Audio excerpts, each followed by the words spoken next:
Am I the a-hole for how I responded to my ex and his affair partner about her infertility? My ex-husband, 40 male, cheated on me, 34 female with a coworker, 36 female, otherwise known as the affair partner. I found out about the affair 3 years after it started. At the time, my husband and I had 3 very young children together. I kicked him out and filed for divorce. He moved in with his affair partner. They fought for full or primary custody of the children in the divorce, using the 2-parent household as an excuse. They lost. Custody is shared and parenting time is 50-50. He married her before the ink was dry on our divorce papers. Things were, and on my end still are, very hostile. She didn't like that I wished for him to do the same to her. He didn't like that I told his family I tested for STDs after learning of his affair. The only reason I told his family was they wanted to know why I couldn't be friends for the kids' sake. I told them because before the affair partner, there was another co-worker I now suspect he also had sex with, or wanted to at least, and because of those 2 things, I wanted to be sure he didn't give me anything. My ex told me it was petty and gross when he had 1 affair only, and it was only with 1 woman for 3 years. My ex and I use a co-parenting app for communication, and I ignore calls and texts. The times this gets tricky is face-to-face. I need to keep up some kind of civility if my kids might see us together, which is more difficult than some would believe, but I love my kids more than I hate him. Our kids are all school-aged now and doing okay. They prefer my house and have a hard time being at their dad's house some weeks. I have them seeing a therapist to help them process, but I know none of this is ideal. My ex and his affair partner were warned about pressuring the kids to call her mom or mama or something, which they were doing for a while, and this was backed up by the therapist. The kids don't like the affair partner, and I celebrate that in my head every single day. You will never hear me say I'm sad they don't feel like they have 2 moms when she's supposed to be the second mom. I find her disgusting for thinking she can knowingly help destroy their parents' marriage and then try to make them hers. I do not share any of these feelings with my kids, but the kids know there are issues between mom and dad. They also have some understanding that their dad cheated. This was not something I told them, but something that came from how badly he tried to explain things to them when they asked. He doesn't believe in therapy, so there was no professional backup to help him. So anyway, around Halloween, my ex and the affair partner approached me at the school's Halloween event. Ex told me we needed to speak, and I told them unless it was about the kids, we did not. In a quieter moment, they caught me alone and told me that the affair partner is infertile and cannot have biological children, and they have been trying for years. They told me it would mean so much if I would let go of my hate for them and be kinder to her, and encouraging to her and the kids bonding so that she doesn't feel like an outsider forever. He told me her infertility was painful and she loves our kids, and that I have successfully stopped them from bonding with her. But as someone who always wanted to be a mom and got to be, I should be compassionate. I asked them why they were telling me their personal private business that had nothing to do with me. My ex went from calm and pleading to pissed in seconds. He told me that was a disgusting reaction, and that at the very least, I could have offered her my sympathies as my fellow co-parent and our kid's third parent. I walked away because I did not want to discuss it or argue in case someone, especially our kids, heard. He then texted me several times that night asking where I get my disgusting insensitivity from. He also tried to bring it up at a meeting the 2 of us had with the school over one of our children, who was not present. I'm ignoring him, but he's enraged, and I had to send the texts to my attorney for documentation. I expected this to have blown over by now, and clearly it hasn't. For that reason alone, I wanted to check what other people thought of my response. Am I the a-hole? Now for the top comments. Not the a-hole. It's almost comical. He wants you to sympathize with his wants? I know you would prefer to have the kids 100% of the time and child support from him. He only cares about sympathy when it works in his favor. I think my kids would be better off with me, but I'm realistic that he would need to majorly screw up for that to happen, and I can't wish that for their sakes. I just hope he does better by them. Just keep in mind that he is demanding one-way sympathy after he cheated on you for 3 years. I think he lost any sympathy privileges from you. At the very least, I could have offered her my sympathies. When she broke up your home and wrecked the life of those same children, was she remorseful or sympathetic? I would have told them children are a gift from God, then stared really hard at her, not the a-hole. I told my idiot brother's wife that the only reason she couldn't have a baby is because babies don't grow in evil. She criticized my parenting and made some stupid comment about my son. That was in the middle of a huge argument after our mother died, and he had been so obstructionist cleaning the property to sell it and finalizing probate. It took another 7 years to get it all done. Next story. Am I the a-hole for refusing to help my brother and sister-in-law while they're struggling by meal prepping a few meals a week for them and their kids? I, 17 male, have an older brother James, 28 male, who's married to Erica and has 3 kids with another on the way. Me and James don't have a relationship. I feel like he resents me for being born, or like I stole our parents from him or something, because he was always a huge jerk to me. I'm talking about putting stuff where I couldn't reach it when I was little, locking me in my room because he could, and dropping me off at the neighbor's house when he agreed to babysit and was getting paid for it so our parents could go out. When James met Erica, she was a jerk to me too. She made fun of the way I talk because of my stutter, and she ignored me unless our parents were there. For a while, my parents and James had a bad relationship because of how he, and Erica later, treated me. But they made up and became close again and stayed close, even when he didn't invite me to his wedding.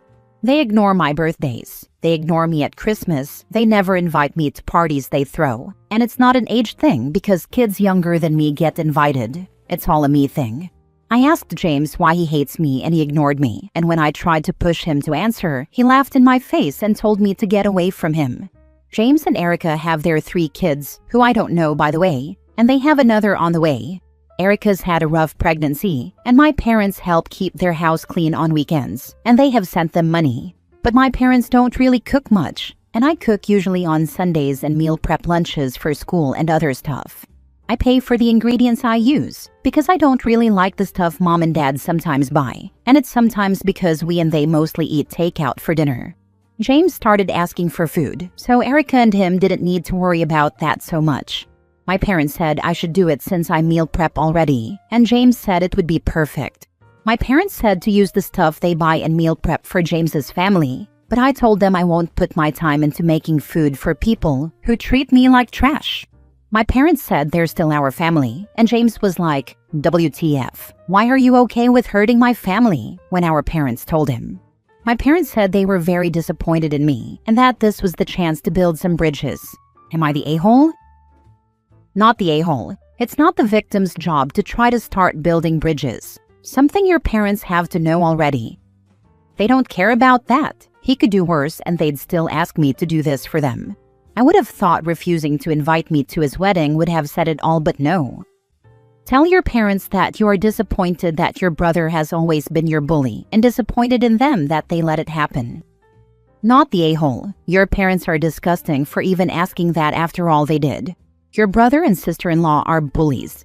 They are also stupid, having so many kids when they clearly can't take care of them. Your big brother is the problem child, and very often parents make the other sibling do stuff to help the problem child. I would personally say something like that, you're deeply sad and maybe even traumatized, if that's the case, by how they treated you. Ask for therapy if that's what you want. In other words, make their behavior toward you everyone's problem. Totally fine to cry if they try to belittle this and say being bullied that way is affecting you. You might even want to talk to a school counselor about it. The way your family treats you is not normal. Your brother and sister-in-law's stupid decision to have this many kids is not your problem, especially since they acted that badly toward you. I talked to my school counselor about the home issues before. The only reason it came up in the first place is because teachers remember my brother and asked me about him, and I was honest that I don't know how he's doing because we don't talk, and it raised concern. She asked me if I tried speaking to my parents, and when I said yeah, we went through what I said and what they said, and she realized that there was 0 point in trying more. My parents don't want to get me my own therapist or anything like that. They didn't even know I spoke to the school counselor. Next story. Am I the a-hole for being unable to be supportive of my son having a relationship with his biological father? My son and I found out that I was not his biological father, and my former best friend was when he was 13 years old. He's still my son, and I love him, so I never abandoned him. But my marriage was over at that point and my friendship. My former best friend wanted to have a relationship with my son once the truth came out, but my son said no. My ex-wife wanted them to know each other too, but he ran away to my house every time she tried to set it up, and eventually his wish to live with me was granted. My son sees his mom once every 1 to 2 months. There's no set amount of time he has to see her, but their relationship has not been the same since he found out. The lies my ex told hurt our son a lot. For the last few months, my ex has been trying to convince me I need to be supportive of our son having a relationship with his bio father. She said it's best for him if he can have all of us in his life, and that if I love him regardless, why does it matter? I told her because I hate the man who knocked her up, and the loathing I have for him makes it impossible for me to play nice or actively encourage a relationship between the two. I told her it was horrible enough to have her in my life still for our son's sake, but I drew the line at including him in that. I told her I hated them both and they made this bed and they could lie in it. She told me if I really loved our son like I said, I would be willing to do anything for him. She told me I'm being selfish and petty and that he won't have a relationship with his bio dad because he knows it would hurt me. I hate that she got under my skin with that. I know that my stance on this is selfish, but I could never play nice or civil with that a-hole for my son's sake.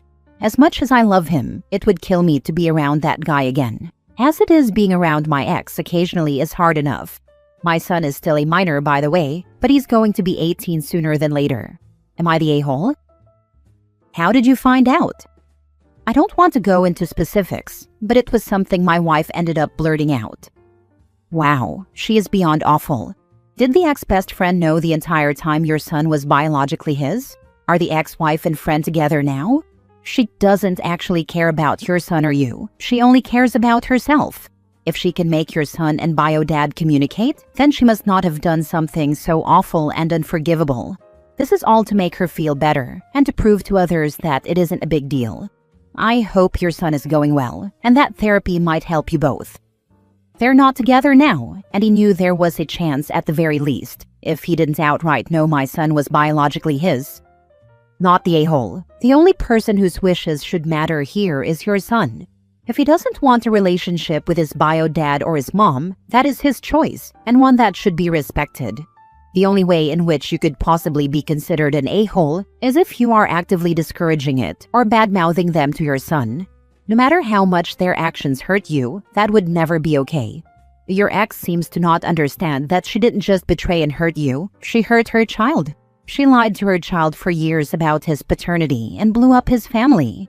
These are the consequences of her actions. Keep supporting your son's choices, but make sure you are allowing room for him to soften toward them someday, if that does become something he wants. His mom already let him down. Don't make the same mistake. He should never be made to feel like having a relationship with them is a betrayal to you. I honestly don't know what I'll do if he decides to be close with that man one day. I'll always love my son, but I can't lie and say we'll be able to all come together for him or that I could be in his presence again. The way I feel about him would come out. It would be disruptive. So I hope my son never wants to have a relationship with him. Something inside me will die. I'll never tell my son that, but it's how I feel. Last story. Am I the a-hole for not standing by my sister's side and losing my family over her actions? I'm a 25-year-old woman, and my sister is 30. She and her husband, who is also 30, have been together for 13 years and married for about 7 or 8. My sister is a nasty person. She has gone out of her way to break a good man.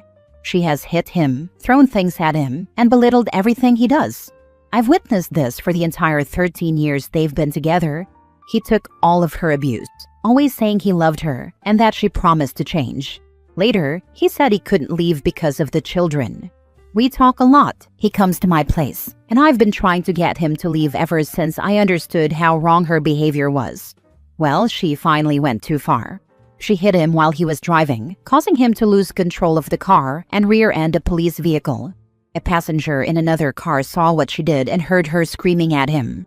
She was arrested for assault and domestic violence.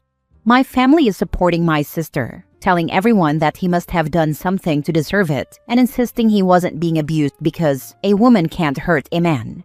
Yet they've seen her hit him before, many times, including at Christmas. Despite this, my family says I shouldn't speak to him, shouldn't help with my niece and nephew, and absolutely should not give evidence against her. They told me that if I do, I am no longer their daughter. It hurts deeply knowing they would disown me for telling the truth. So I really need an outside perspective. Am I the a-hole if I go through with this? Am I wrong for not supporting her or taking her side?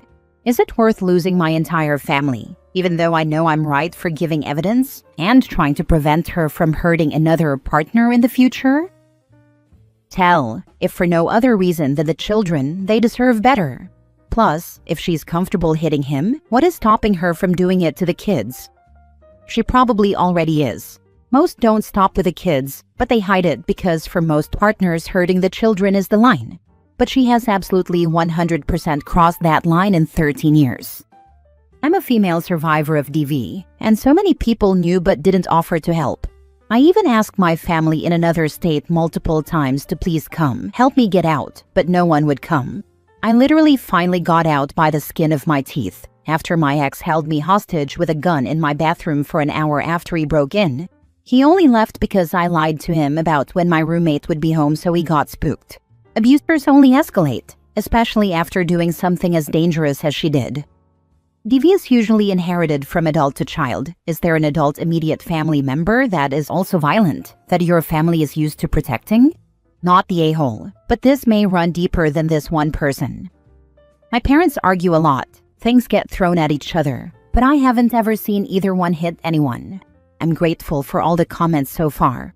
I know I'm doing the right by giving evidence, and know I'll end up alone for a long time, but it's feeling more worth it knowing I'm not an a-hole for doing it and betraying my sister.